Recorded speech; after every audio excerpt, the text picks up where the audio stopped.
Hey, what's up, guys? This is MJ. Today, we're going to talk about the Chevy Trax being the best selling model in its segment during quarter three of 2024. I know I talked about this last week, but I think my sound was messed up, so decided to do this story over again. So let's get to the point. In the United States, the Chevy Trax delivered 59,000 units in quarter three of 2024, and that is an increase of about 57% compared to quarter three of last year, where they sold about 37,000 units in that quarter. For the first 9 months of this year, the Chevy Trax sales increased about 130%. So they're at almost 150,000 units, and that is a pretty good year. And we still have one quarter left to report. Let's look at some of these numbers here. Let's see. Yep, Chevy Trax up about 136%. Goodness gracious. So yeah, this is an inexpensive vehicle that you could buy from GM, and it is. Let's see, they're saying it's about the third least expensive vehicle for sale in the country. So that is pretty good for GM. We need some less expensive vehicles out there. Not everybody can afford a $100,000 truck. All right. Even though they don't start at 100,000, they're a good one you could get for about 40 or 50,000 still. But let's look. Its competition is the Subaru Crosstrek with second place, and they had an improvement in sales as well. And then the Honda HR-V is in third with a 16% upswing to about 38,000 units. Then we have the Jeep Compass and also the Chevy Trailblazer, which is just kind of like a similar to the Trax, maybe a little bigger. Let's look at this. So there's also a couple Buicks in this class, the Buick Envista and the Buick Encore. So there we go. So here we go. Yep, see Jeep. And then there's the Chevy Trailblazer, the Toyota Corolla Cross. Let's see, the Mazda CX-30, the Nissan Kicks, and the Honda Kona, and Volkswagen Taos. Yep, that is all the smaller vehicles, but people need some less expensive things to buy. Let's see, they were showing the other vehicles that were less expensive. Let me see if I can find that. All right, so yeah, well, let's talk about this vehicle first.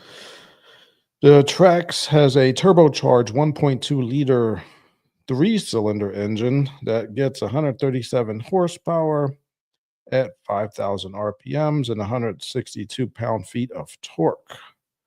So here we go. Yeah, the Trax is set to become the third most affordable new vehicle in the U.S. So let's see what else is out there.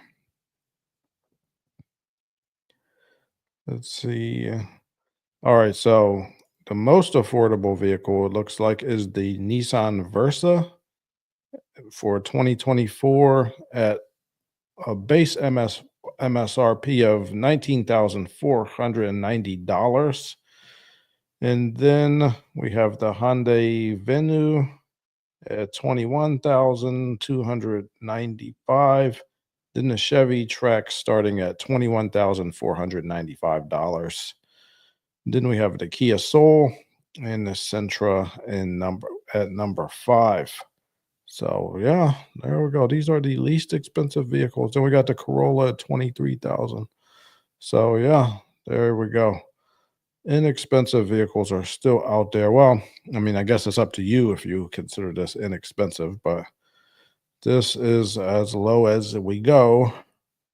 See, well, I mean, if you could manage to put down 3 or 4 thousand, your car note might not be too bad. Maybe around 300 a month if you could afford that. Let's see.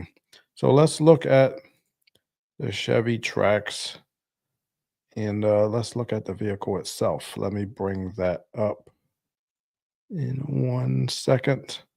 How's everybody doing now that I'm looking for this information? All right, let me switch screens.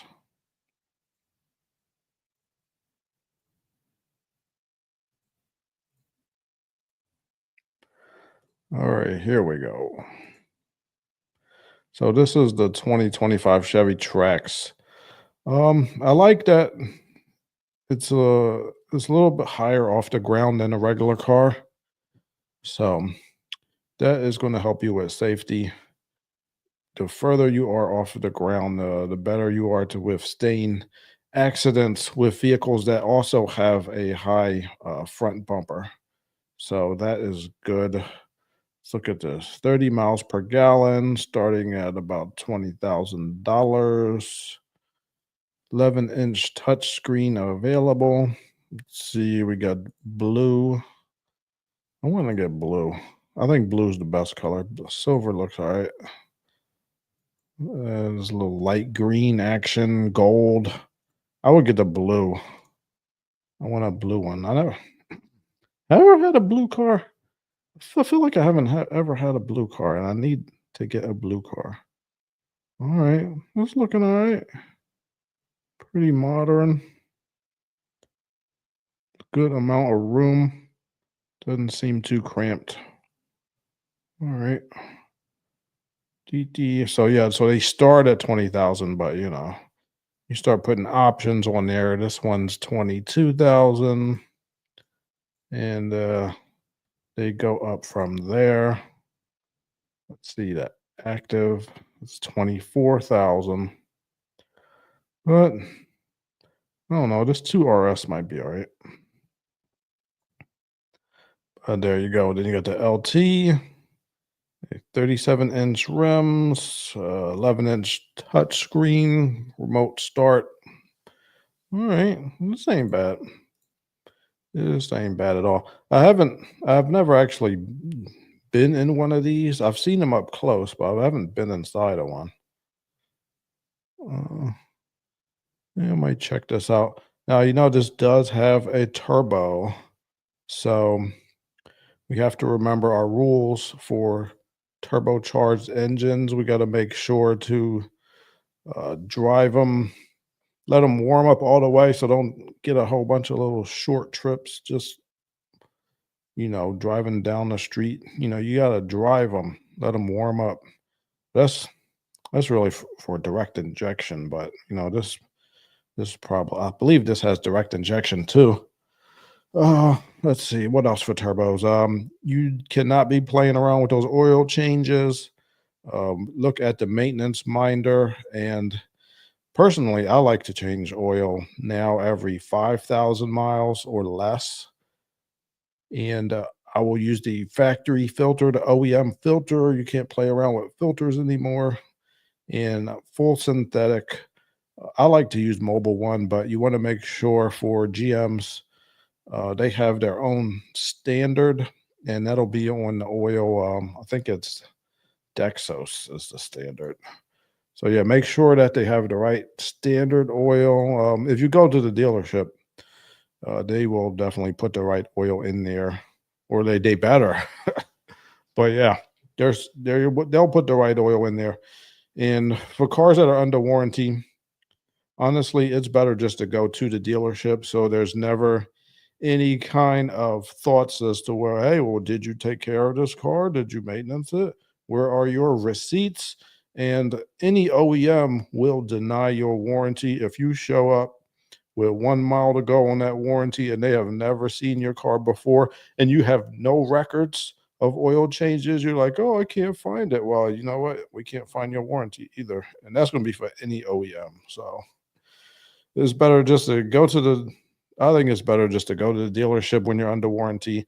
Let them change the oil so they have all the records.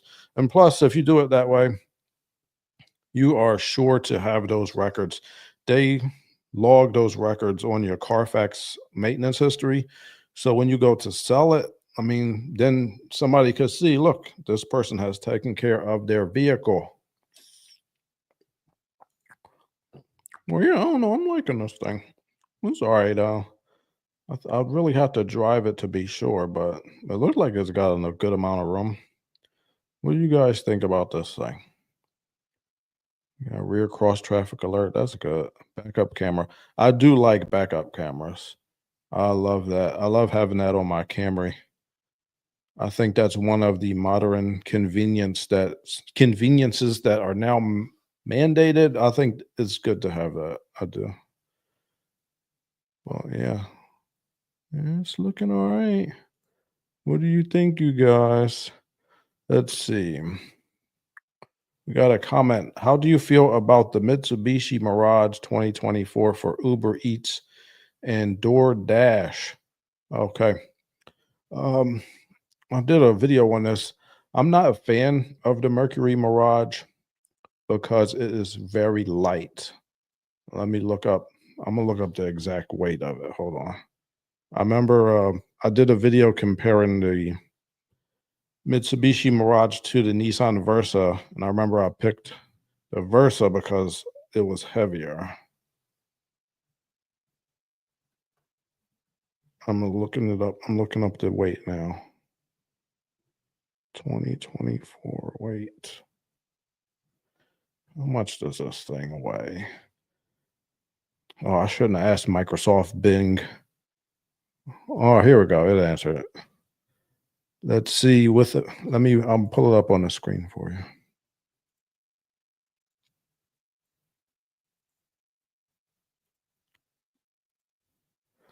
All right. Let me make that bigger.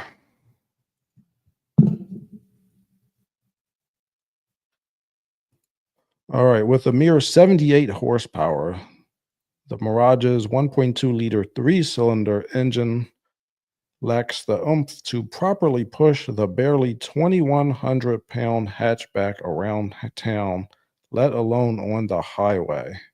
So, my friend, I am not going to recommend the Mitsubishi Mirage because it is so light. Now, I'm looking at the Trax. Let's see how much the Trax weighs. I know it has more horsepower. We just looked at that, and I think it was about 130. Let's see, how much does this weigh? TRAX. All right, the Chevy Trax is saying it has a curb weight of 3,062 pounds. So compare that to the Mitsubishi Mirage. What was that, 2,100? Yeah, so the Trax is 900 pounds bigger. And weight is very important when it comes to accidents. So, if you're doing Uber Eats, you want to make sure that you live in case there's an accident. Weight is very important. In any accident, it's going to be a matter of force equals mass times acceleration. So the force of the accident, the mass of the things in the accident make a big difference. Just look at it as boxing. If you're out on the highway, or if you have a bodyguard, do you want a big 6'3" bodyguard and weighs 300 pounds? Or do you want a bodyguard that weighs 150 pounds and is 5'1"? Now, I mean, unless that guy is Bruce Lee or something like that, you want the bigger bodyguard. So think of it like that. I hope that answers your question. And that's not just my opinion. That's also the opinion of the IIHS, the Insurance Institute for Highway Safety.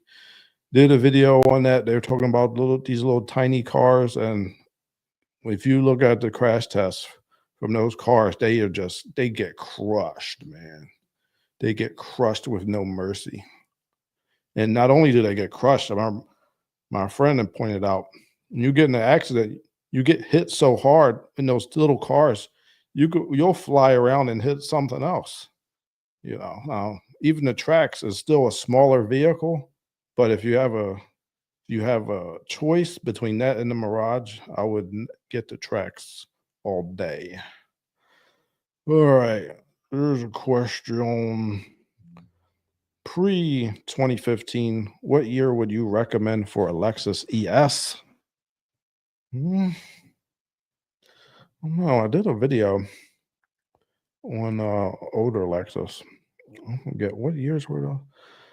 I mean, it's not even really a specific year for those vehicles.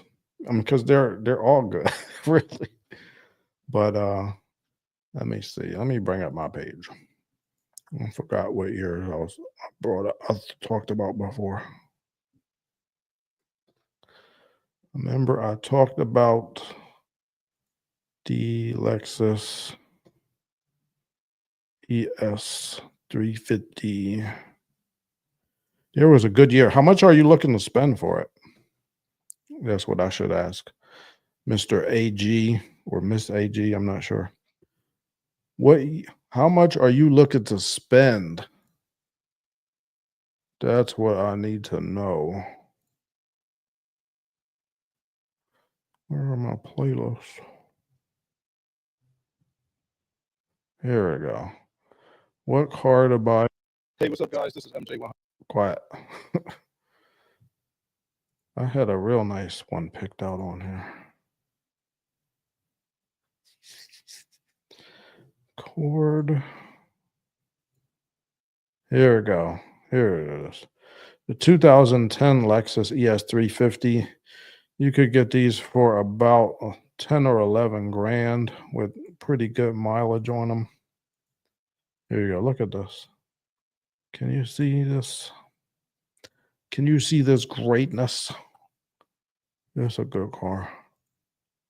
So yeah, so the interior is going to look something like this.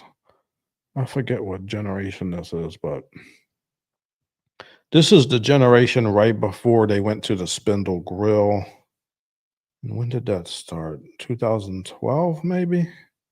So yeah, I guess it'd be about 2008 to 2012. See, yeah, this generation. See, there's no spindle grille, but it looks good. I like that one. That one's got the 3.5-liter engine and the 6-speed transmission. Uh, and let's see, for that engine, you just gotta watch out for leaks from the timing cover. Just make sure it's not leaking too bad, because that is an engine out repair. But other than that, I love the transmissions on these. They are so smooth. Yeah, look at there we go. Sometimes the interior on these, the seats get all cracked up, but I suggested that you can get new leather seat, and this is not just like a cover like you would think of at AutoZone, but this will replace the entire leather. The entire leather is being replaced here. It's not just really a cover. So yeah, you'd have to get somebody from an upholstery shop or an interior shop to do this, because there's special tools you need to connect they call them hog rings. They're little rings that you hook up to attach that leather. But yeah, let's see. I can't afford anything after 2015 to 2016. Okay. 15,000. Oh yeah, you can get a good one for 15,000. Good one. Just make sure you have some money left over in case you need some repairs, because I mean, these are good cars, but they still cost money to fix. V6 or 4-cylinder? Yeah, the ES 350 only has a V6. So if you're going to get that, you're going to have to get the V6. But if you get a nice Camry from those years, you could get a 4-cylinder. Let's see. I would get I like the Camry like I have. It's a 2017, and you might be able to you can get that one for about a good one for about 12,000. We could look one up if you want. If you want, car Gurus. Let's look at some used cars. Let's see. So would you be all right with a Camry, or do you have to have the Lexus? Because you have to, if you want the V6, you have to get if you want the Lexus, you have to get the V6. But if you want the Camry, you can get a V6 or the four cylinder. The Camry is going to have a little bit less interior room than the Lexus because the Lexus has a different body. It's a little bit longer, but they do share the V6. Yes, Lexus. Let's see. Yes, Camry, Lexus ES, or Toyota Avalon. Yeah, the Avalon is going to be the same as the Lexus ES, so they're both going to have to be a V6. The Avalons are good. The Avalon and the Lexus ES is basically the same car, if you ask me. So you just need something bigger than your current Civic. Yeah, yeah, the Camry is definitely bigger than the Civic, that's for sure. Oh, let's see. And let's see, you wanted to spend 15,000, give or take. Yeah. Well, if you get the Camry, let's see. Let's see what kind of Camry we got could get you for less than $15,000. You could do something good. I need something good. No, Camry minimum, 10,000. Maximum 15,000. Nationwide. DD, and let us sort by highest price first. Let's get you something nice, and then we'll work our way down. Let's see. Now, look, I also shopped the previous owner, so let's try to get you one with a single owner. The hide vehicles with frame damage. You don't want that. Theft. You don't want that. Fleet might be all right. I've seen sometimes rental cars, they actually get taken care of. They get all their oil changes and their maintenance and all that. Accidents, hide vehicle, yeah, let's hide vehicles with accident. And salvage report. No, we don't want that. All right. We got to screen the previous owner here, people. So let's get rid of sponsored. All right. So here's a 2017. About 14,143,000 miles with the four cylinders. Nice color there. 2016, 161. Oh, that's a nice one. 110,000 miles. There we go. That's less than mine. Mine's a 2017 too. And I got about 120 something. So this one looks all right. Remember, these are one owner cars. So we could step it back to maybe two owners at the most. You don't want no car that been passed around when everybody in the whole world have owned it, probably not taking care of it, getting it repoed over and over again. Oh, this one look all right. Let's look at that one. The white and black, 15,000. Let's see. White is a good color for cars because it doesn't show a lot of dirt. I know every 5 seconds I've got to get my black Camry washed. Yeah, 6-speed automatic. There we go. See, one owner. Yeah, when they're gonna have the price a little higher on one owner cars because those are considered cherries. Because usually if it's one owner and then you can see the whole maintenance history. It's got a moonroof, front windshield is in excellent condition. Yeah, you got to watch the front windshields on newer cars because a lot of them have like acoustic glass. So there's going to be like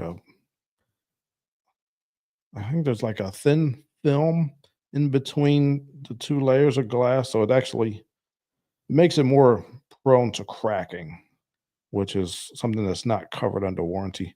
I remember me and another engineer was talking about that one day. And yeah, on my Camry, there's a little crack on the lower left edge of the windshield, but it doesn't bother me really. So, oh, good tires, no previous collision damage, battery in good condition, owned by a non-smoker. Very nice, very nice. I'm gonna let you see the interior. I'm gonna look at a different one so you can see the interior.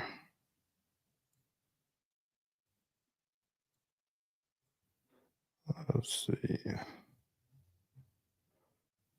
Yeah, when these used car places have a good Camry, they know it, and they're not gonna play on the price. Oh, 50,000 miles? That's it. Mhm.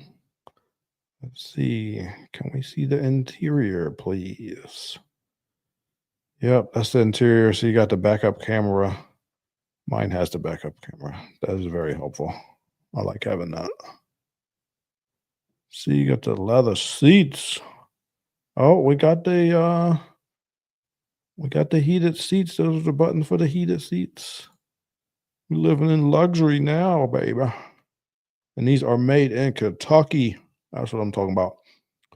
People are always talking trash, saying that, oh, I want the Toyota that's made in Japan. I don't want the one that's made in the US. Well, you know what? They don't know what they're talking about because Kentucky TMMK makes, I believe it's the largest manufacturing facility in the world. They make all the Camrys in Kentucky already. So they've been making them for a while. So if you like the Camry and you think that's a reliable car, and it is for the most part anyway, um, don't diss U.S. manufacturing facilities. I've seen no evidence that any of the Japanese Toyotas are superior to the U.S. built Toyotas. I'm welcome to see evidence. I haven't seen any evidence of that. People just think that they just think that out of the blue. All right, let me stop ranting about that. All right, so yeah, there you go. 2016 Camry. You want to see now if you get a Lexus or something, it's going to have more miles. I'm just letting you know that.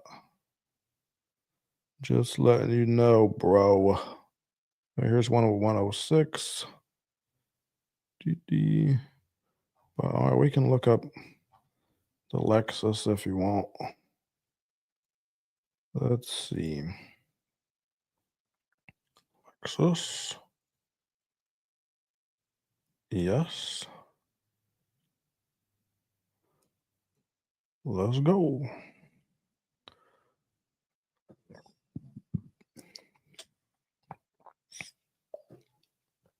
And see, we're still hiding all the garbage cars. Just because you get like a Lexus or a Toyota doesn't mean that one is going to be good. It could have a jerk owner who never took care of it. Oh, here we go. So this is 2013. So it's going to be a little older, but 15,000. Ooh, that looks good. That's looking good. 102,000 miles. That ain't too bad. We got the 3.5 liter V6. This one's made in Japan. It's from Japan. There we go. Let's look at this beautiful, beautiful vehicle. Oh, that's nice, man. Yeah. Yeah, I'm about to go get it. You get the Camry, I'm gonna get this one. Man, that's nice. Nice interior. Got the joystick. Look at that. You got the joystick. Got the apps. Boom. You could get some new leather though. Leather's looking a little rough, but it ain't too bad. Got the 3.5 liter V6.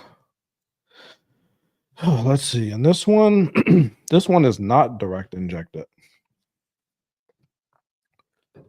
But even though Toyota's direct injection system isn't so bad actually. It's got two sets of injectors to help to prevent carbon deposits from forming on the back of the valves. Yeah, so you got a little bit more room in the back seat. So yeah, there you go.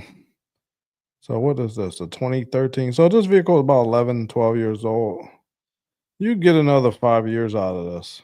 I'm telling you, made in Japan. Yep. You just got to take care of it. Now, if you were going to actually go buy it at this point, let's see, we could try to go to the dealer website. See, I got to switch screens. I'm going to show you all the secret of how to look up the Carfax for free. I share the secret every day. It doesn't always work, but it works a lot. Let's see. So we got to go to the dealer website and find the same car. Usually they'll have the Carfax right there. Let us see. See, here's the same car. Oh, show me the Carfax. All right. All right, I gotta switch screens again so you can see it. Hold on. Hold on.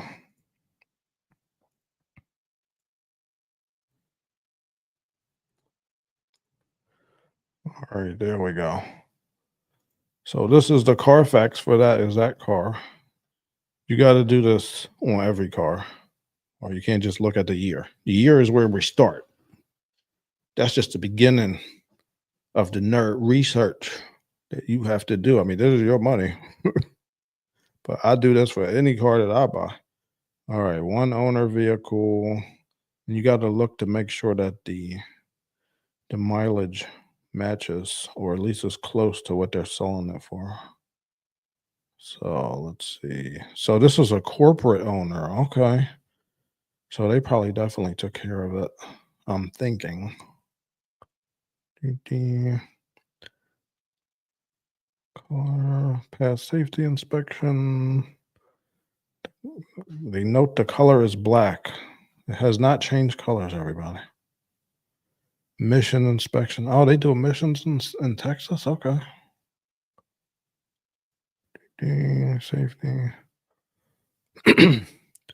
All right. 10-minute oil change. Oh no, I'm hoping they got the oil change. I'm not seeing it on here. It's not always on here. All right, here's the oil change. Oil change. All right, we got some oil changes. They don't always show up, but I'm hoping they were changing the oil. We're seeing a couple of them anyway.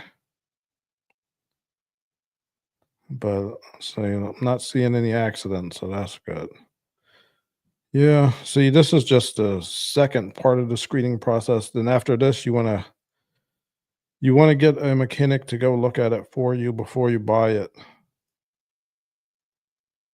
because you can't trust anybody. And even if the place that's selling it to you is giving you a warranty, yeah, just throw that warranty in the trash. That warranty is worthless. You don't get me started on those little warranties. But all right.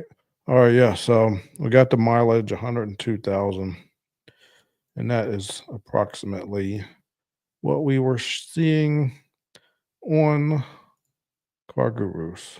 So yeah, you got to watch out for odometer fraud, man. They are stealing, they are lying so much for odometer fraud.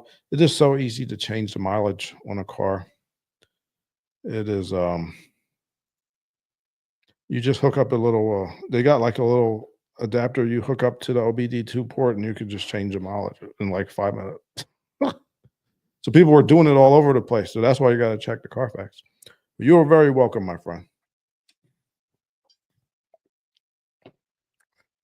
Anybody else want to look at some used cars?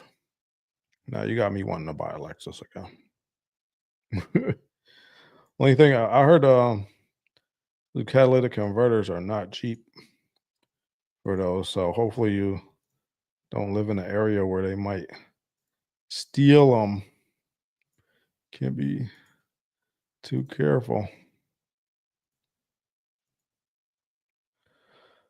Gotta watch out for people stealing. But yeah, that's a beautiful. That is beautiful. Look at that, man. 50,000 for that.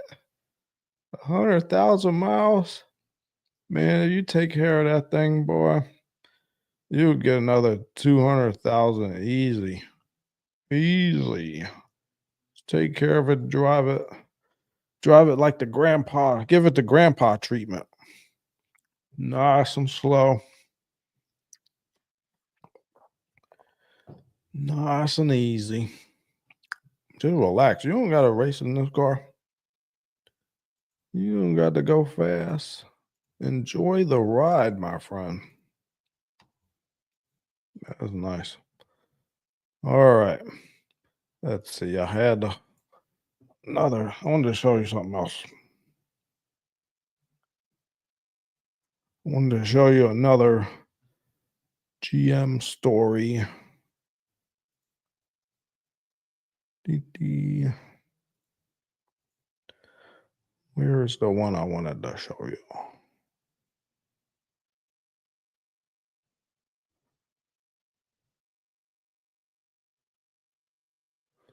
I don't know. Where was it? They were saying they had some spy shots of the new Cadillac CT5, but I can't find it. Where can I look?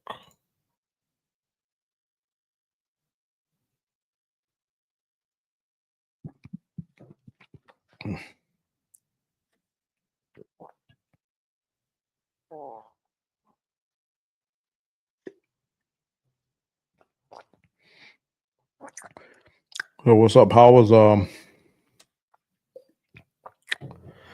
everybody weekend going? Everybody ready for Christmas to come? I got a couple presents I need to buy, but other than that, I'm ready to go. See, that's how I drive. My Civic lasted me nearly 15 years. Yeah, you gotta, you know what I'm talking about then. You gotta take care of your stuff. That is why grandpa cars are the best cars. But you know what?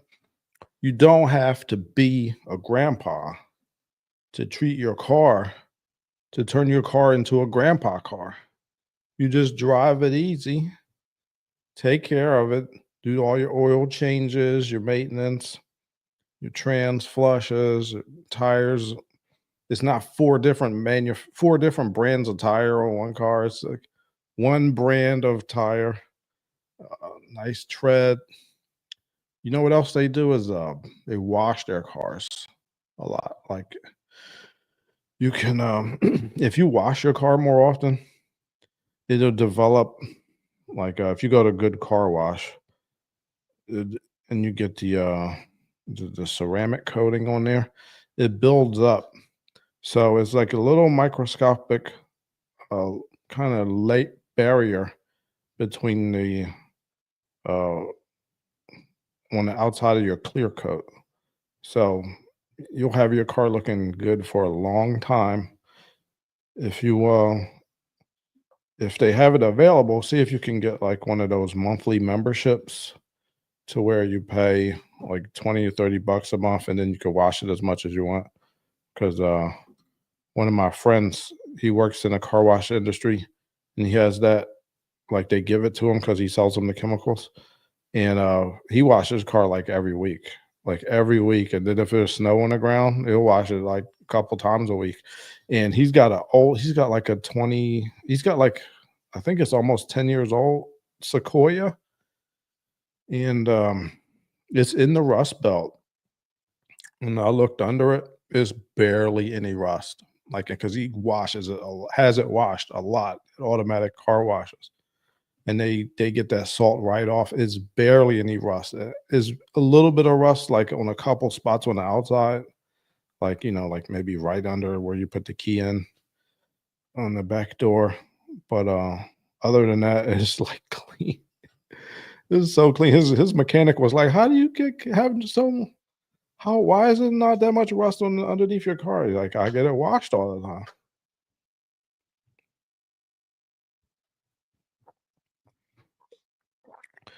I need to wash mine more often. I live in rural Michigan with dirt roads. Oh, yeah, you do. You do need to wash it more often, man. I worked as a mechanic in Michigan for a couple years, and, before I worked as a mechanic in Philly for many years, and let me tell you, the rust in Michigan is next level rust, bro. I mean, you already know that, but oh my gosh, cars were more rusty than I had ever seen in my life, and they are a lot harder to work on when they're rusty like that, but, the mechanics, they develop little secrets as far as working on rusty cars. Um, I'll tell you a couple of them. Like, when you take the lug nuts off, you take all the lug nuts off, but then the tire still doesn't wanna come off, right? It's still just, like, sucked onto the hub. They had a really long metal bar, like, they used to just swing it at the tire, like, "Bow!" Like, they wouldn't hit the rim, but they would hit the tire. Is that "Bow!" And then they would get the rim to come off. They get the wheel to come off, and then, like, you leave, like, one lug nut, like, halfway on so it doesn't just fly off, and then, what else? The torch the torch gets used all the time, bro, like the flame, acetylene torch, oxyacetylene torch. Man, you get to use that thing a lot. Sometimes you just melt stuff off. Like, it ain't coming off. You just gotta melt it. Oh. Excuse me. But yeah. Yeah, you just melt stuff off. And then if you ever take a catalytic converter off, like if you ever replace one, what you'll do is you'll save those little heat shields that they put around them, and you just keep one in like your toolbox. So if you're ever like trying to heat up something and something else is in the way, like I remember I had to heat up an adjustment bolt for like an alternator in order to get the S belt off. So I got to heat it up, but I don't want to melt anything else while I'm doing that. So you put the heat shield in the way, and then you can heat stuff up without other stuff getting all hot and melting away. But yeah, yeah, washing the car, that's a big deal, bro. You already know.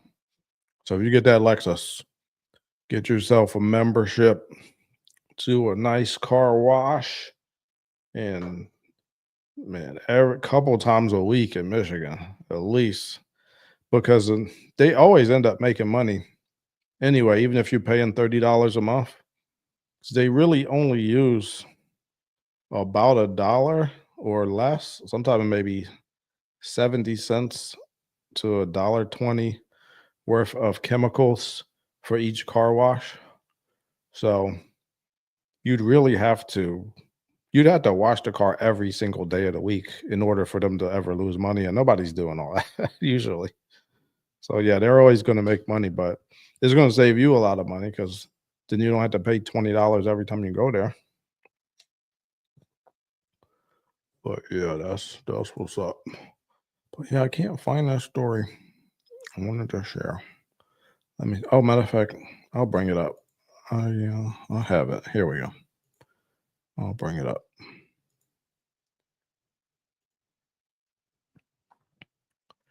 Let's bring up the next story. We're talking about GM. Here we go.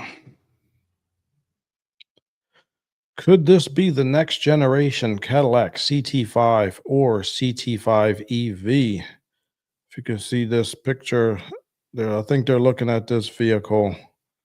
on the right in the back, you can see the grill looks a little bit different. So, GM Motors launched the CT5 luxury sedan for the 2020 model year, and although the CT5 was refreshed for the 2025 model year, a new generation is inevitable. In fact, the CT5 may be replaced outright with a new EV. Now it looks as though we just got a glimpse of the general designing of the next generation Cadillac CT5 or CT5 EV. And this they got this picture from the GM Technical Center in Warren, Michigan. Let's see. Let's see. The Wall Street Journal walks through the Warren Technical Center to check out the facility's latest updates. In the background, the video captures several design teams hard at work refining the styling of several upcoming GM models. Okay. So I'm not sure exactly what happened here. Um, I don't know if GM let them take this video or if they were sneaking and doing it. I certainly hope they weren't sneaking, but oh, maybe GM let them. I know I've been to this technical center. We went there on kind of like a trip when I was in college. I went to Ferris State University in Big Rapids, Michigan, and GM allowed us to tour the Warren Technical Center. And I know when we went there, they put a sticker over your cameras, the camera on your phone, so that they make sure you're not taking any pictures. But I'm not sure if I'm thinking they probably let the Wall Street Journal take pictures. So they're looking at and they put a sticker on your phone. They used to do that at Toyota too when I worked at Toyota Technical Center. But at GM, they took the sticker off your phone when you leave. They take it off when you leave, and they searched your phone to make sure there was no pictures in there that you weren't supposed to be taking. So they put a sticker and they look in your phone. So yeah, they got good security. They don't want stuff getting out. So I'm thinking maybe they let them take this picture. I don't know. But if they didn't let them, they might not get invited back. Can't be playing around.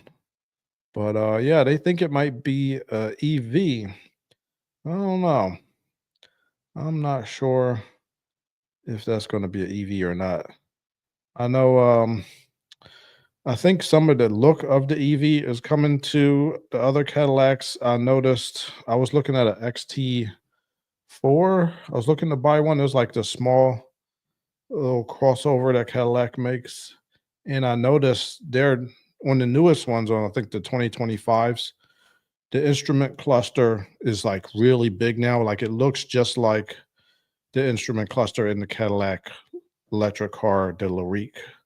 So I think some of their styles may be kind of joining together. So it might not necessarily become an electric car, is my point. But really, I don't know because I don't work there. And if I did, I wouldn't tell you anyway. All right. This guy says Caddy needs a hybrid, not a 6,000 pound sedan. I don't think it's that big, is it? I don't think it's that big. Well, I guess if it were an EV, it might be that weigh that much. The heavy batteries. This guy says, first of all, it looks like a CT4, as if that could be the refresh. Almost nothing like a CT5. Second, you guys in the comment section are actually annoying. We still trolling 2024. Come on, guys. Bro, people are trolling everywhere at all times. So it doesn't matter if it's 2024. Is somebody trolling? Who troll?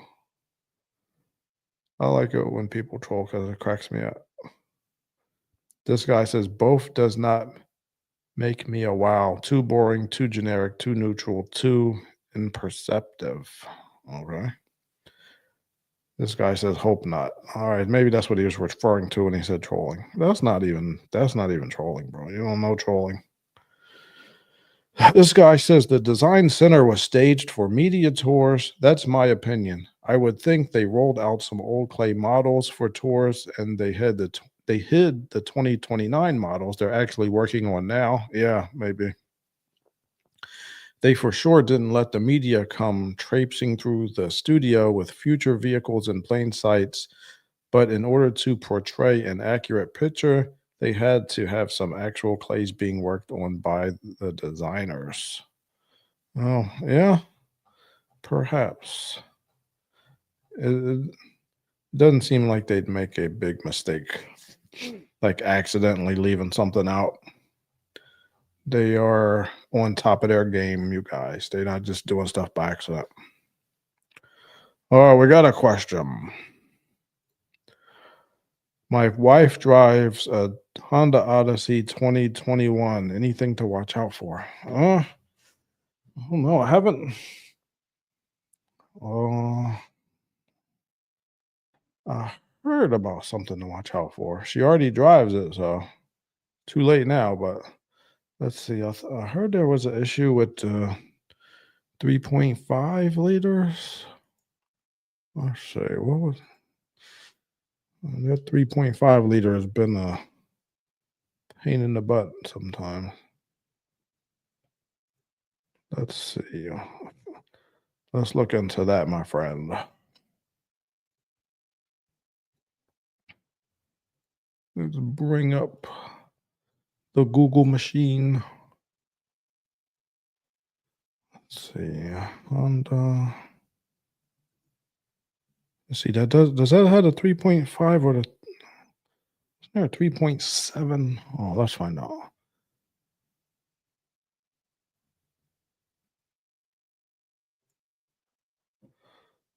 Da, da, da.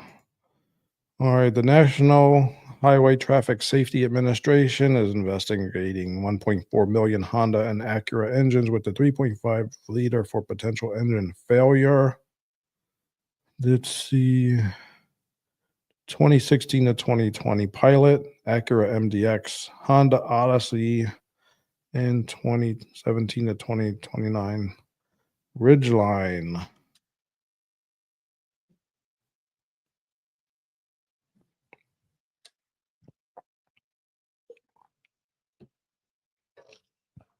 So this is for rod bearing failure. Let's see. Is that does that include all Honda Odysseys or just certain years?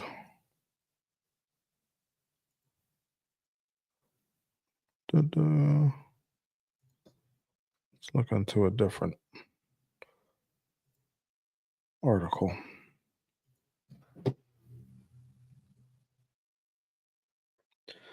Which cars are affected? Certain models equipped with a 3.5 liter V6. Oh, 2018 to 2020 Honda Odyssey. And you have the 2021. Oh, maybe you're all right. Let's see. The connecting rods, which link the pistons to the camshaft, play a critical role in powering the vehicle. Look, all right, we know what connecting rods are. There were 1,450 warranty claims for bearing issues, although no injuries were linked. Honda directed its dealers to inspect affected vehicles and repair or replace engines where necessary.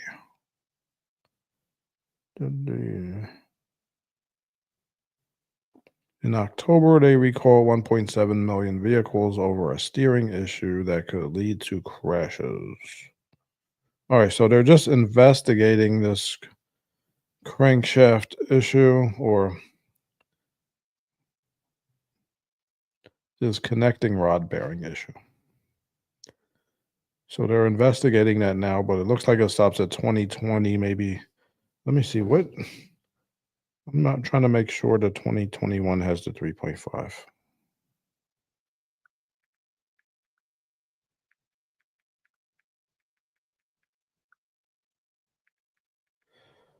I thought they might.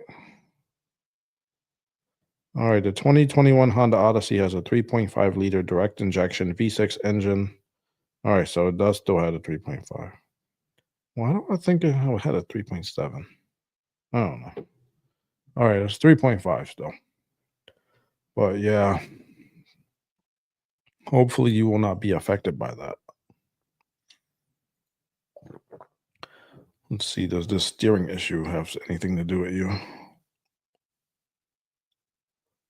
The Honda recalled.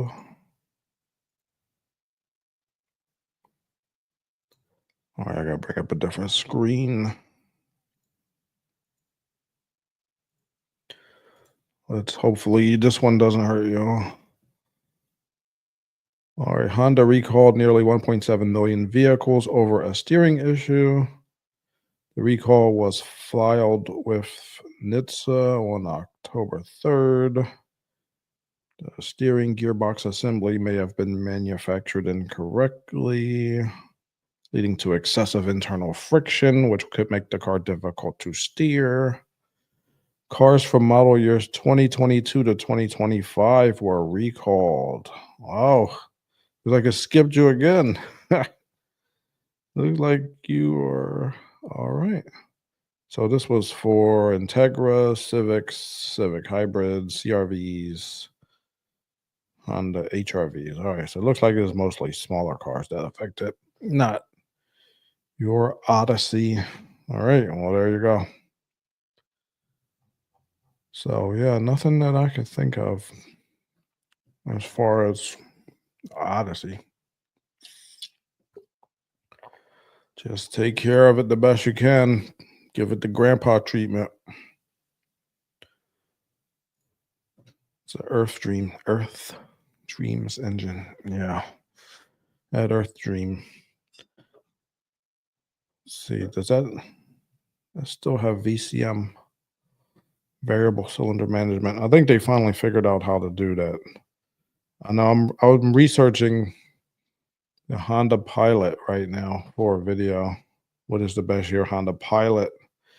And I found a bunch of problems with that VCM system, but it looks like because there's different levels of it. You got like VCM one when the Pilot first came out, and then I think only the front wheel drive models had it. So that was VCM one, and that one just shuts off the back cylinders one through three. So it creates a lot of vibration. But then they had a VCM2 system after that. And this is in all the 3.5 liters. And that one was a big nightmare because they shut off the back three. And then they would also shut off in a certain way one cylinder in the back and one in the front. So now of the engine. So now there were four potential cylinders that were affected by the VCM system. And those things are vibrating a lot and leading to a bunch of problems.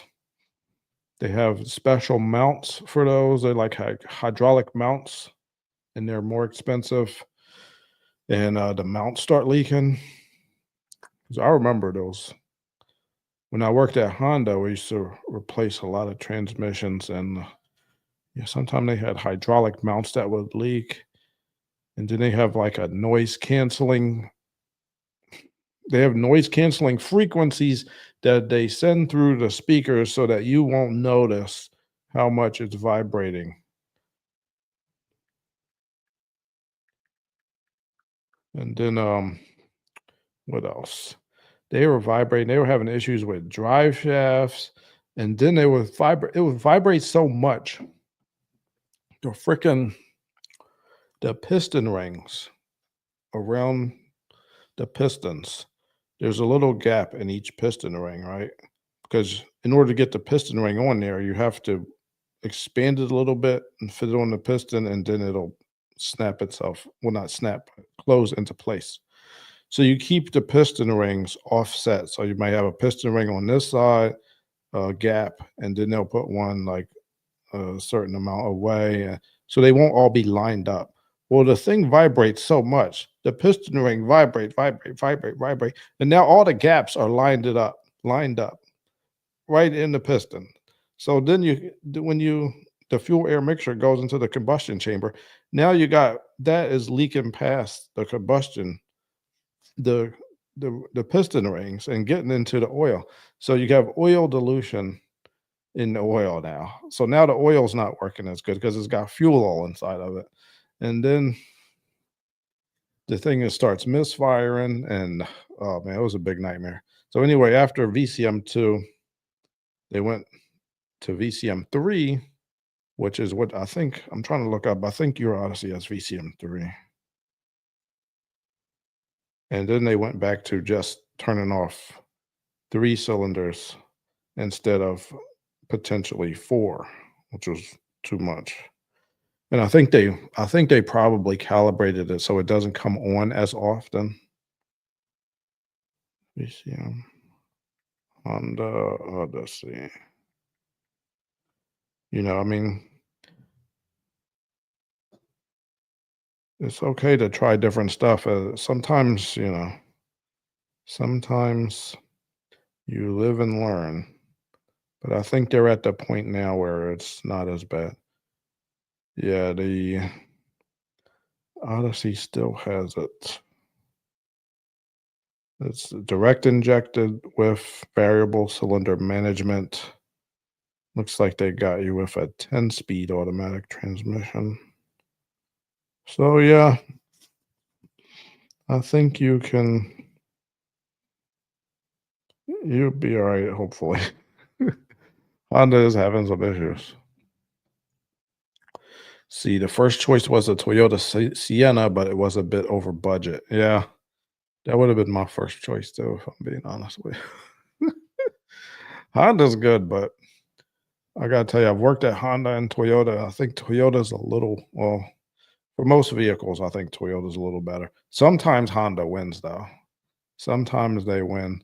I think the 8th generation Accord was better than the Camry because it was so big. It was the 8th generation Accord is huge. Like there's so much interior room in those. And get the 4 cylinder because the 6 cylinders got the timing belt. But yeah, they win for that year, for that model. I think the Civic Type R is better than was it the Corolla GR, I think, the fast little version of the Corolla. I think the Type R is better than that. I think Toyota wins there. Where else does Honda win? I like the HR-V better than the Toyota CHR. CHR was I never liked that car. It's very claustrophobic inside of it. Like the back window is so tiny. So tiny. What else? When else does Honda win? Well, they don't have a V8, so they can't compete with trucks, pickup trucks or big SUVs. Um, their hybrid system is close to Toyota's. I think Toyota's is a little bit better. It's a shame. Nissan used to compete with Honda and Toyota, and now Nissan's like, I don't know what they're doing. They're about to go out of business, they keep saying. It's a shame. Their sports cars I still like, but their sedans, I stopped liking Nissan sedans a while ago. Maxima was always super overpriced. The Ultima was having a lot of problems. Sentra is just boring. Actually, no, it's kind of good now is the Nissan Frontier for a small pickup truck. If you can get that with a 4 liter, that's pretty good. I like that. Doo-doo. I thought Matrix from Toyota was awful. I don't know what's the Honda version of the Matrix. Ugh, what is the Honda? The Matrix was kind of like it's kind of its own thing.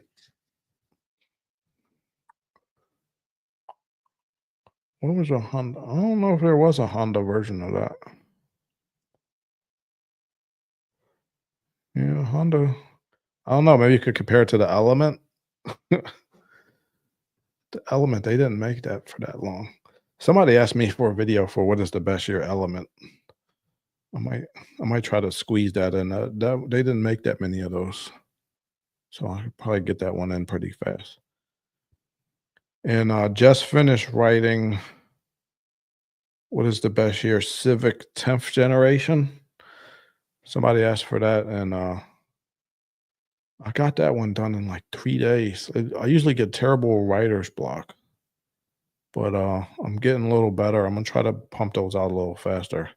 They take a while to edit, but the writing is where it trips me up sometime. But I think I'm getting a little better at sitting down and focusing and writing. So I should have more. What is the best year videos? The NSX versus the Supra. That's some competition. Oh man, I gotta be honest. Personally, I like the NSX a little bit better, even though most people think the Supra is a better vehicle altogether. And I think the Supra is a little bit better, but I just like the way the NSX looks. I think it looks a little bit cooler than, and we're talking about the Mark IV Supra, not the new BMW Supra. That doesn't count. We're not going to talk about that. We're not going to talk about that, even though it hurts people's feelings and they start to get emotional, damn it. I got some sound effects. They don't all work though. I might send this soundboard back. It's not working. Only like 3 of them work. The other 6 you can't even hear. See. But yeah, the NSX, I like the NSX. Like the NSX, man. It just looks it's just like its own thing. I know they were trying to look like Ferrari a little bit when they made that, but I just think the looks of it really stand the test of time, and I'm not really gonna be souping it up that much or at all really. But, the Mark IV Supra is a classic. I think most people would prefer a Mark IV Supra. You can make them a lot faster. But, yeah, I don't know. I just personally like the NSX. Why would Toyota pick BMW for an engine? Why not ask Honda? Well, in my opinion, Toyota should have picked themselves for the engine and not ask anybody. But I don't know how they got together with BMW. There's got to be a story behind the scenes about that, and I do not know what the story is. There's got to be some reason why they went with BMW of all people. Like I made a video about that, and people got all in their feelings, and they got all sad about me saying that. But it's not. I'm not coming from a place of being a hater of Toyota when I say that I don't like that they got BMW to make them an engine. Is the ultimate compliment that if I want to buy a Toyota, I want a Toyota engine in there, or at least something that maybe they got together with Yamaha and did. I mean, at least they're both Japanese companies, but to get a German engine in there, and it's not even just the engine, like the whole freaking car is basically just a rebadged BMW. I think it's a Z4, and yeah, man. I was looking at the Car Care Nuts channel, and he said he was doing a window regulator for that Toyota BMW Supra, and he had to get like a special tool, like just to center the glass before he hooked up the regulator assembly to the glass. And he went to the Toyota dealership. They didn't even have the special tool. There were several Toyota dealerships in the area that were sharing it because it was so freaking expensive. So now you got to wait forever to get this stupid tool. And it's just a nightmare. When they do crossovers like that, I'm telling you, the mechanics at the dealership do not like working on those cars. I could guarantee you that. I'm telling you, that thing probably comes in the door and nobody wants to work on it. 'Cause they're so difficult, like, when you work at a dealership, you get so used to that brand and how they do things, so even when they come out with a new model, like, you're just used to everything, like, they'll usually give you some kind of class about the new model, like a online class to look at to tell you all about it, but when you go even if it wasn't just BMW, even if it was anybody other than Toyota, it's like, "What are we doing here? Why are we doing things this way?" And you're not used to it, and you all get all discombobulated. Let's look. So, yeah, I don't know why they asked, but if they were to ask Honda, like, I'm sure they probably wanted an inline 6, which is what BMW had. I don't think Honda has an inline 6. Do they have I don't think they have any inline 6 turbo engines, like, I don't know what engine they woulda got from Honda.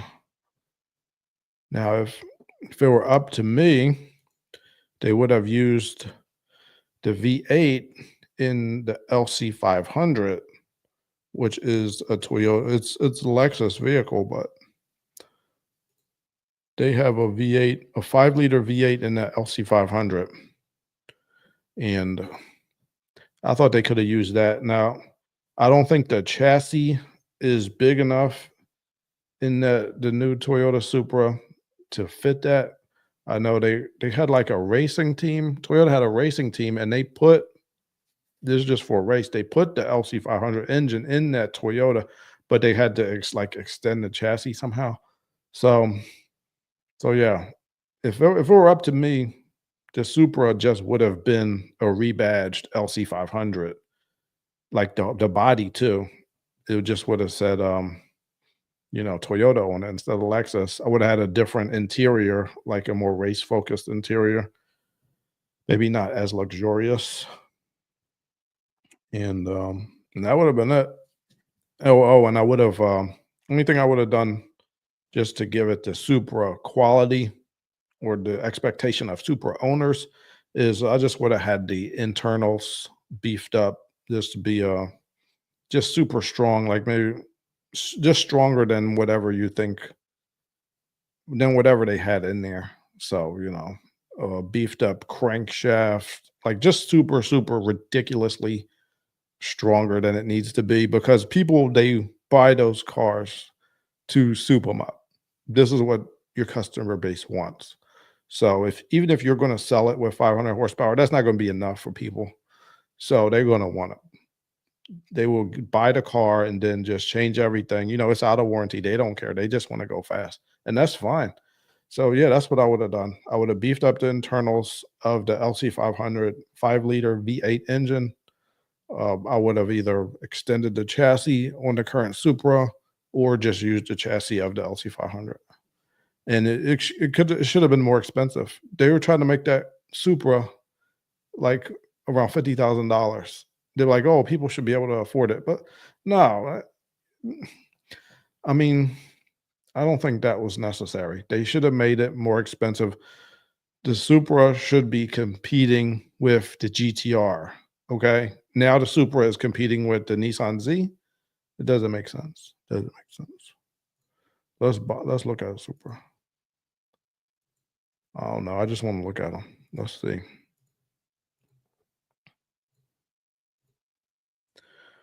Oh yeah. So yeah, see about $50,000. These are for the used ones. Like they don't look bad for a car.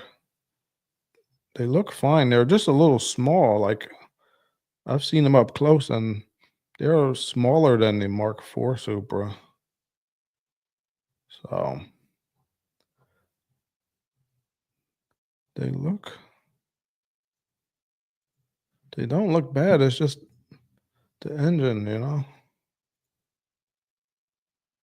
I don't think I should have to buy a Toyota and get a BMW engine. Like that's never gonna make sense to me.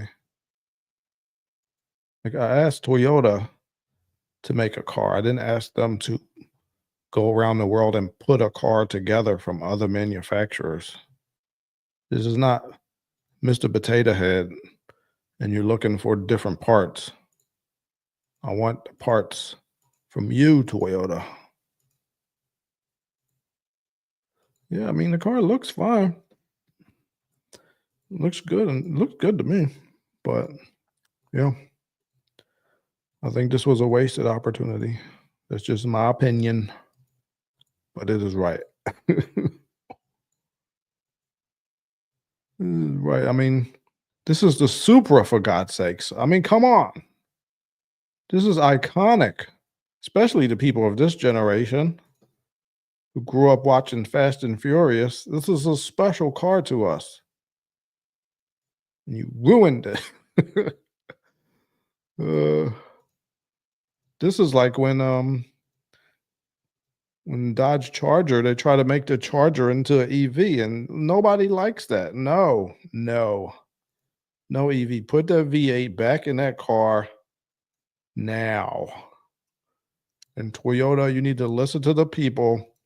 Put your own engine in the Supra now. Not playing around. Probably can't even find the Mark IV Supra for sale. The new one is also overpriced. I don't know, man. When the Mark IV Supras came out, they were expensive for the time. And that's why they stopped selling them because people couldn't afford them.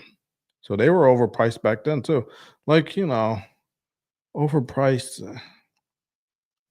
It's I guess it's subjective. Let's see if we can get an older one. I think we can find the older one. When did they stop making those? In 98 or 99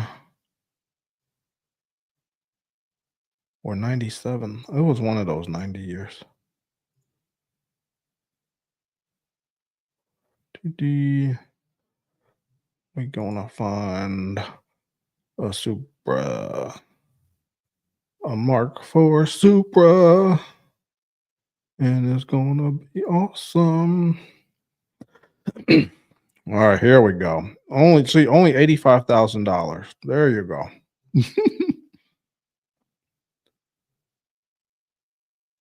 Good.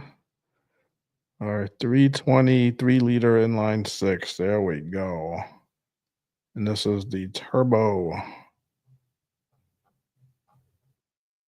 Yo, when I when I worked at Toyota,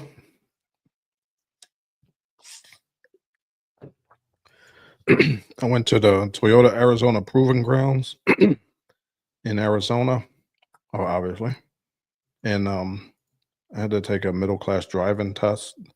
They make you take a driving course if you're going to be allowed to drive the Toyotas around.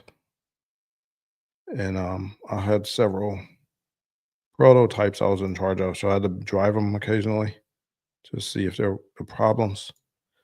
And they had at the proving grounds, they had two red Supras just like this, but I didn't get to drive one. And they weren't all nice and shiny like this. They were like just kind of sitting there. But yeah, I remember there were two red Supras right there. They let me drive FRS, the Scion FRS, around the course. They had like a little handling course where they show you some techniques, and I gotta be honest, I wasn't that good at driving. They barely passed me, but they were like, "Look, he's only driving around Priuses. He'll be all right." So this is a Japanese right hand drive. Oh, look at that! All right, only $85,000, you guys. We got to get one. Got a kicker subwoofer. Get that subwoofer out of there. Loud enough. We don't need you messing with the electrical system. But yeah, there we go. There you have it, people. That is the classic. That is what the Mark V Supra has to live up to is this. It is not living up to it. It's not even close. Come on, Toyota. They should hire me back. Show them how to make the Supra. All right, here's one for 80,000 silver. Very nice. This is the old school one. 92. 32,000. Why is that one 32,000? People want this one. If I was going to spend money on anything, it'd be the Mark IV. They put 100 pictures on here. You think that's enough, you guys? 100 pictures? They're trying to sell this thing. I don't 32,000. Who would buy this for 32,000? I don't know. How long has it been on here? 2 owners, 105 days. Yeah, that's because nobody's paying that much money. I know I'm not. I mean, are these even considered collectibles? I guess. I don't think a lot of people are looking for these. Come on. This guy's delusional. I'm paying out $32,000 for that. Oh my god, 120,000. Good lord. What the frick? 120,000. I hope this will have better been in Fast and Furious for that kind of money. What the heck? No vehicle history report. Is this one from Japan again? Right-hand drive. Houston, Texas. Oh, they messed up. What is kind of spoiler? That spoiler looks terrible. Just leave the regular spoiler on there. Oh yeah, I think this is I don't know. So maybe they got this from Japan. But he didn't change. Maybe he souped up the engine or something. Yeah, maybe. The heck? The heck?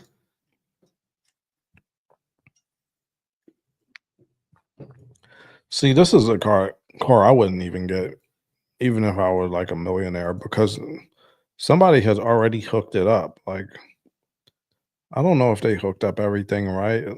They made all these changes. How do I know they did everything right? Yeah, I think this is from Japan. Yeah, I wouldn't get this one. Give me a stock one. I'm not messing with something that you already played around with. Oh, here go a nice white one. Oh, there we go. Now we got the regular spoiler again. Good. Need you changing everything. I don't need you to. Oh, it's automatic. Oh, we don't want that one. Get out of here. This car's got to be manual or I don't want it. At least it's not all hacked up like that other one. Well, I don't know if it's hacked up. Oh man, these things are so expensive. Yeah, I think 97 was the last year. I don't know. Correct me if I'm wrong. Oh, that's nice red. 15th anniversary. Oh, this is the one right here. Stick shift with the tops off. There we go. Now this I would get. Oh yeah. You guys, I'm gonna sell my house so I can move into this Supra. That's the only way I could get it. I'm gonna have to sleep in the Supra, but you know what? It's gonna be worth it. All right, now this one deserves to have 100 pictures. Yeah. Oh man, that's what I'm talking about. Which one do you guys like the best? This one or the other one? I like this one the best. Honda has more racing history with F1 and rally. That is why I assumed them over BMW, but I agree should have been a Toyota engine. Yeah. Well, I mean, the BMW is good at making sports cars. Like, I don't know if they're going to hold up after 10 years and not leak oil, but while they're working, they're really good at making sports cars. And that particular inline six is considered really good. But it wasn't even it could have been better. Like I want it to be Toyota. Like I don't know why that's I don't know why that's even an issue for people. Like they think that it's acceptable for Toyota to just use other people's engines and slap the name of their most beloved car on it. No, no, no. Like I was talking to Dane. I was like, what if Chevy just made the next Silverado a rebadged Honda Ridgeline? Like, no, no. Even if matter of fact, even if it was less, let's say even if it was a Toyota Tundra, like not the current engine Tundra, but the one before that, the 5.7. Like, look, it could be a great truck, but I didn't ask you for that. Like, why are you giving us something nobody asked for? Ugh. Ugh. Let's see. I meant overpriced for having a BMW engine. Oh, well, but I guess maybe they were more expensive than I thought. Yeah, I mean, you know, they're still expensive. And I think even when you're buying really expensive things, people with money, they don't want to feel like they're being overcharged. So I guess you would have to look at vehicles that were comparable to really see if it's overpriced. But hmm, I guess for I guess it is comparable at the price of around 40 to $50,000 because I guess you'd compare it to the Nissan Z. But my point is, we shouldn't be comparing the Supra to the Z. We should be comparing the Supra to the Nissan GTR, and the GTR is like 90 to $100,000. So in my head, if you made a really good Supra, not the Mark V, but made an actual Toyota Supra that is worthy of the name, is worthy to be compared with this brilliant 97 Supra, which is going for more than what it went for when it was new, a lot more. If you made something that good, then yeah, I think it would be worth 90 to $100,000. Imagine you made a Supra like this one. Imagine that with a Toyota engine, like whether it's the inline six, a new inline six that they made, or I know that's expensive just to make one engine for one car. But if they made something really good looking and put that V8 from the LC 500 in it, and then it'd be worth 90 to $100,000 with I don't know 500 or 600 horsepower. Yeah, but then it'd be way better than the current Mark V Supra. Matter of fact, let's look at the LC 500. I want you guys to see that. That is my favorite. That is my favorite Toyota Lexus vehicle in the world right now. And I've been inside of that.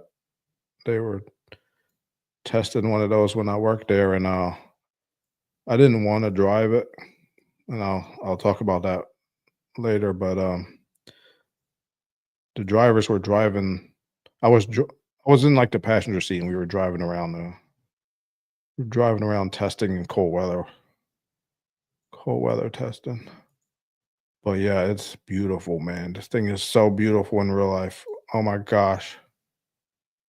I think it's the most I can't think of a Toyota or Lexus that's ever looked better than this in like ever. I gotta extend the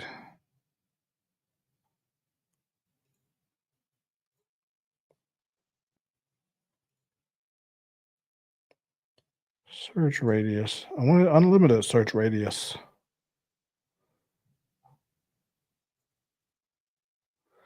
Come on. What's wrong with you, car gurus?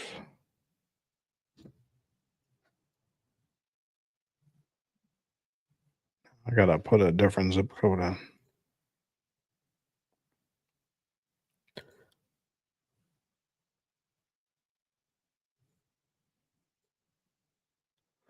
Oh, what the frick?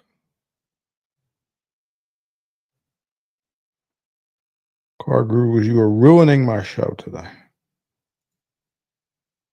I don't need a search radius of 100. I need a national search radius.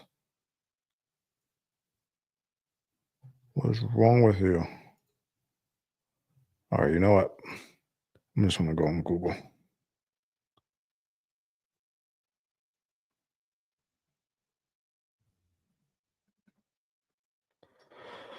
All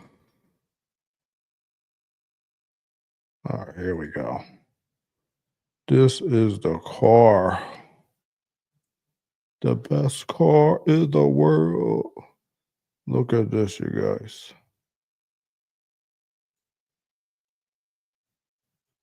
This car is from the future. This is amazing. I do think the interior could be better, though. I ain't gonna lie. I think it's better when it's two toned. See, this one looks all right. This one looks all right. I kind of think that I think they could have made it a little bit more special, but it's good enough. But yeah, I like this car, man. If you ever see one in person, you're gonna be like, wow. Like it doesn't have a bad angle. Like no matter what angle you look at it, it looks good. Like every angle looks good. I want to meet the person that designed this thing. Well, I don't know if it's one person, maybe a team of people, but man, they did a good job with this. Good Lord. Goodness gracious. All right, well, there you have it. The LC 500. Best looking car ever. Ugh. The new NSX versus the GTR. Yeah, I haven't even thought about the new NSX that much. I think it's a hybrid. I don't think they even make it anymore.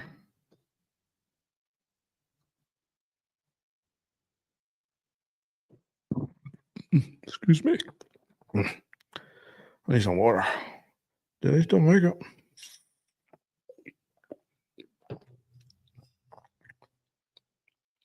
I guess they still make it. Yeah, I don't know. That's all right.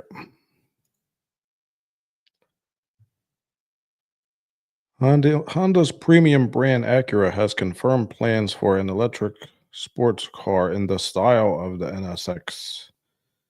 It will be based on the Honda O Series electric car platform. Is due to be launched in 2027, about 3 years. So, all right. So this is something they're thinking of making. That's not what I asked for.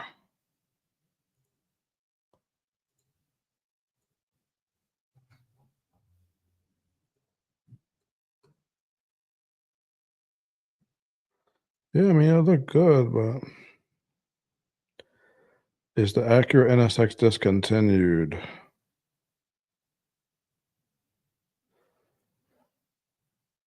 It has been discontinued due to declining sales and the company's focus on electric vehicles. All right. Well, it's 2022. Here's why Acura decided to discontinue the ISX and NSX. The company had plans to focus on the Acura Integra. The Acura NSX, on the other hand, has been discontinued due to declining sales and the company's focus on EVs. Yeah, so nobody bought it. That's why. To sum it up, nobody bought it. So I think that's 2022 was the last year. Yeah, I don't. Does anybody even care? I'm not too worried about it.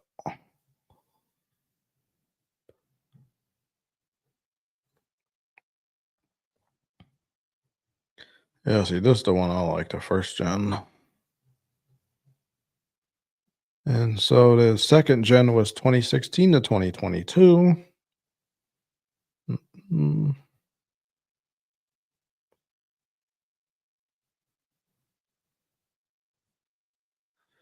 9-speed transmission.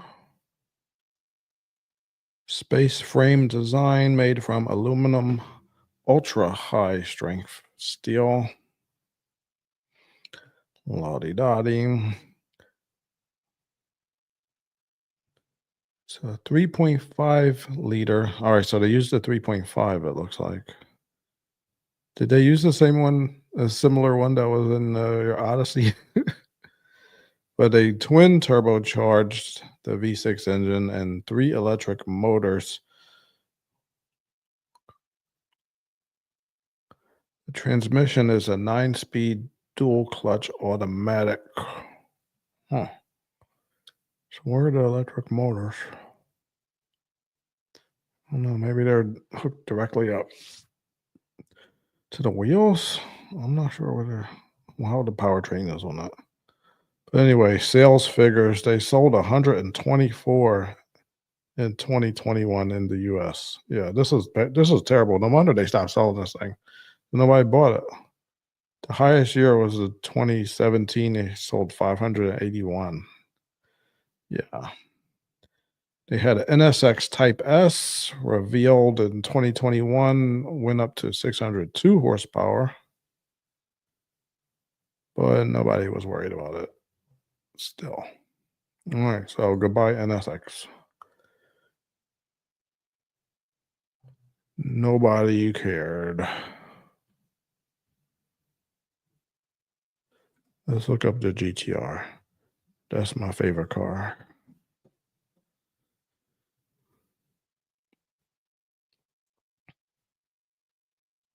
Here we go. We saved the best for last, starting at $121,000. There is only one GTR, an unmatched blend of power and soul, a legendary history combined with technology that still defines state of the art. To honor the past and passionate to honor the past and the passionate engineers and skilled craftsmen behind it, two unique special editions have been added to the GTR lineup, and now it's time for your legend to begin. We got 565 horsepower, a 6-speed dual clutch transmission, 467 pound-feet of torque.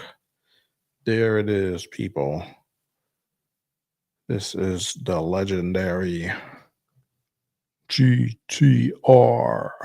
See, this is why I don't want Nissan to go out of business, because then they won't be able to make any more GTRs, and I still need them to bring back the 240SX. Nissan, if you're listening, I need another 240SX one day. There it is, people. The GTR.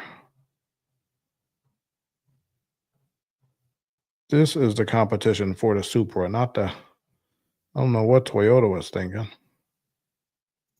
They forgot what they were supposed to be doing. Oh.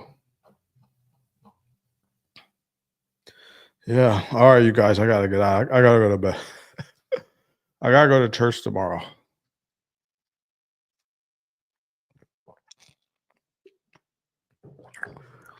And I gotta I should have the show tomorrow with Dane too. So yeah, that's what we got for you today. Thank you everyone who joined in. Please hit the like button on the way out. I would appreciate it. And hopefully I'll be on. Hopefully, be on again tonight at around 8 or Sunday night, which is only got 3 more minutes until Sunday. So yeah, hopefully I'll be on tonight with Dane. We're going to talk about some car news, and that's what we got for you. Thank you for tuning in, and have a good one.